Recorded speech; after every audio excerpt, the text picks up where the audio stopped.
دوسرا کتا۔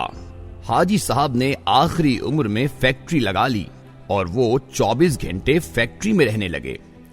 وہ 16 سے 18 گھنٹے دفتر میں کام کرتے تھے اور جب تھک جاتے تھے تو فیکٹری کے گیسٹ ہاؤس میں سو جاتے تھے۔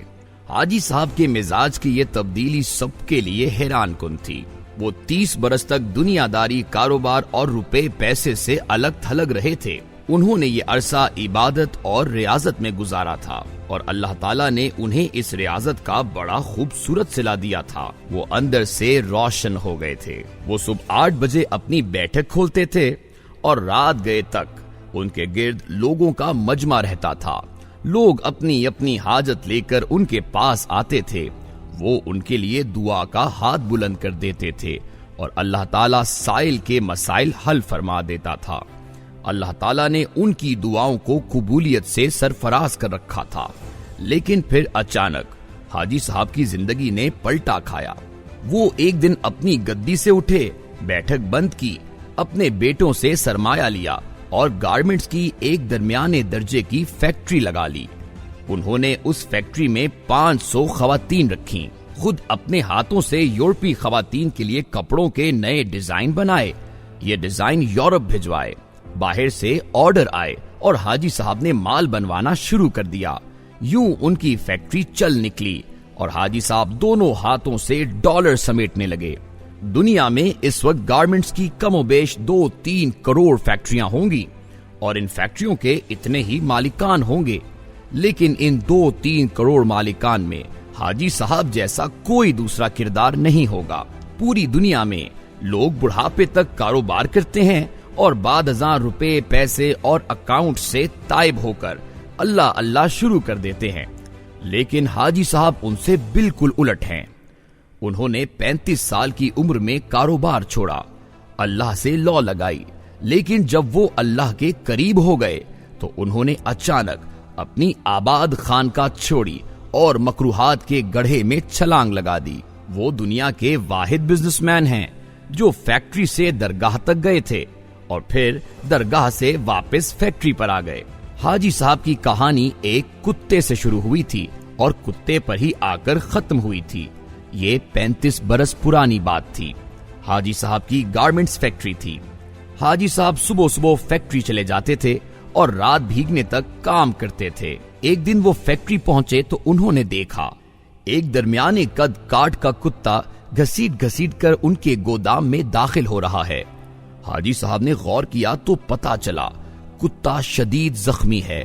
شاید وہ کسی گاڑی کے نیچے آ گیا تھا جس کے باعث اس کی 3 ٹانگیں ٹوٹ گئی تھیں اور وہ صرف ایک ٹانگ کے ذریعے اپنے جسم کو گھسیٹ کر ان کے گودام تک پہنچا تھا۔ حاجی صاحب کو کتے پر بڑا رحم آیا۔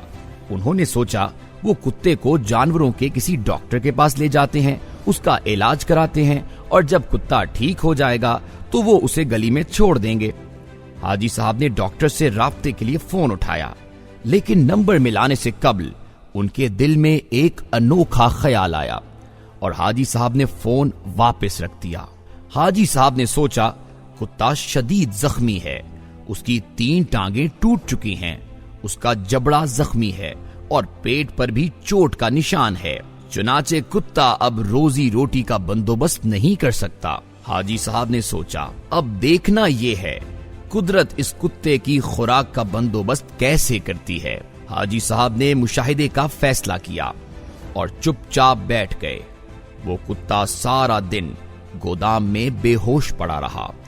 شام کو جب اندھیرا پھیلنے لگا تو حاجی صاحب نے دیکھا ان کی فیکٹری کے گیٹ کے نیچے سے ایک دوسرا کتا اندر داخل ہوا۔ کتے کے منہ میں ایک لمبی سی بوٹی تھی۔ کتا چھپتا چھپتا گودام تک پہنچا، زخمی کتے کے قریب آیا۔ اس نے پاؤں سے زخمی کتے کو جگایا اور بوٹی اس کے منہ میں دے دی۔ زخمی کتے کا جبڑا حرکت نہیں کر پا رہا تھا، چنانچہ اس نے بوٹی واپس اگل دی۔ صحت مند کتے نے بوٹی اٹھا کر اپنے منہ میں ڈالی، بوٹی چبائی۔ جب وہ اچھی طرح نرم ہو گئی تو اس نے بوٹی کا لقمہ سا بنا کر زخمی کتے کے منہ میں دے دیا۔ زخمی کتا بوٹی نگل گیا۔ اس کے بعد وہ کتا گودام سے باہر آیا۔ اس نے پانی کے حوض میں اپنی دم گیلی کی واپس گیا اور دم زخمی کتے کے منہ میں دے دی۔ زخمی کتے نے صحت مند کتے کی دم چوس لی۔ صحت مند کتا اس کاروائی کے بعد اطمینان سے واپس چلا گیا۔ حاجی صاحب مسکرا پڑے۔ اس کے بعد یہ کھیل روزانہ ہونے لگا۔ روز کتا آتا، زخمی کتے کو بوٹی کھلاتا، پانی پلاتا اور چلا جاتا۔ حاجی صاحب کئی دنوں تک یہ کھیل دیکھتے رہے۔ ایک دن حاجی صاحب نے اپنے آپ سے پوچھا، وہ قدرت جو اس زخمی کتے کو رزق فراہم کر رہی ہے، کیا وہ مجھے 2 وقت کی روٹی نہیں دے گی؟ سوال بہت دلچسپ تھا۔ حاجی صاحب رات تک اس سوال کا جواب تلاش کرتے رہے، یہاں تک کہ وہ توکل کی حقیقت بھانپ گئے۔ انہوں نے فیکٹری اپنے بھائی کے حوالے کی اور تارک الدنیا ہو گئے۔ وہ مہینے میں 30 دن روزے رکھتے اور صبح صادق سے اگلی صبح کاذب تک رکوع و سجود کرتے۔ وہ برسوں اللہ کے دربار میں کھڑے رہے۔ اس عرصے میں اللہ انہیں رزق بھی دیتا رہا اور ان کی دعاؤں کو قبولیت بھی، یہاں تک کہ وہ صوفی بابا کے نام سے مشہور ہو گئے اور لوگ ان کے پاؤں کی خاک کا تعویذ بنا کر گلے میں ڈالنے لگے۔ لیکن پھر ایک دوسرا واقعہ پیش آیا اور صوفی بابا دوبارہ حاجی صاحب ہو گئے۔ یہ سردیوں کی ایک نیم گرم دوپہر تھی۔ صوفی بابا کی بیٹھک میں درجنوں عقیدت مند بیٹھے تھے۔ صوفی بابا ان کے ساتھ روحانیت کی رموز شیئر کر رہے تھے۔ باتوں ہی باتوں میں صوفی بابا نے کتے کا قصہ چھیڑ دیا اور اس قصے کے آخر میں حاضرین کو بتایا، رزق ہمیشہ انسان کا پیچھا کرتا ہے، لیکن ہم بے وقوف انسانوں نے رزق کا پیچھا شروع کر دیا ہے۔ اگر انسان کی توکل زندہ ہو تو رزق انسان تک ضرور پہنچتا ہے، بالکل اس کتے کی طرح جو زخمی ہوا تو دوسرا کتا اس کے حصے کا رزق لے کر اس کے پاس آ گیا۔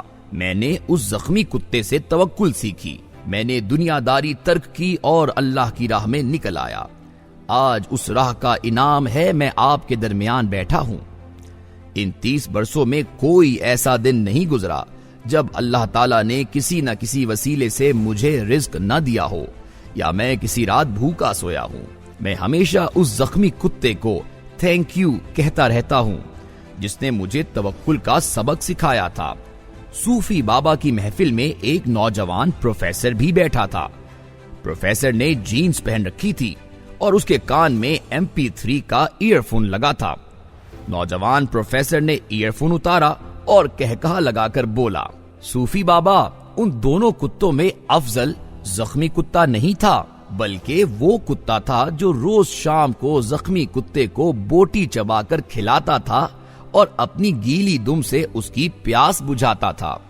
کاش آپ نے زخمی کتے کے توکل کی بجائے صحت مند کتے کی خدمت، قربانی اور ایثار پر توجہ دی ہوتی تو آج آپ کی فیکٹری 500-600 لوگوں کا چولہا جلا رہی ہوتی۔ صوفی بابا کو پسینہ آ گیا۔ نوجوان پروفیسر بولا، صوفی بابا، اوپر والا ہاتھ نیچے والے ہاتھ سے افضل ہوتا ہے۔ وہ صحت مند کتا اوپر والا ہاتھ تھا جبکہ زخمی کتا نیچے والا۔ افسوس، آپ نے نیچے والا ہاتھ تو دیکھ لیا لیکن آپ کو اوپر والا ہاتھ نظر نہ آیا۔ میرا خیال ہے آپ کا یہ سارا تصوف اور سارا توکل خود غرضی پر مبنی ہے، کیونکہ ایک سخی بزنس مین 10,000 نکمے اور بے ہنر درویشوں سے بہتر ہوتا ہے۔ نوجوان اٹھا، اس نے سلام کیا اور بیٹھک سے نکل گیا۔ حاجی صاحب نے 2 رکعت نفل پڑھے، بیٹھک کو تالا لگایا اور فیکٹری کھول لی۔ وہ اب عبادت بھی کرتے ہیں اور کاروبار بھی۔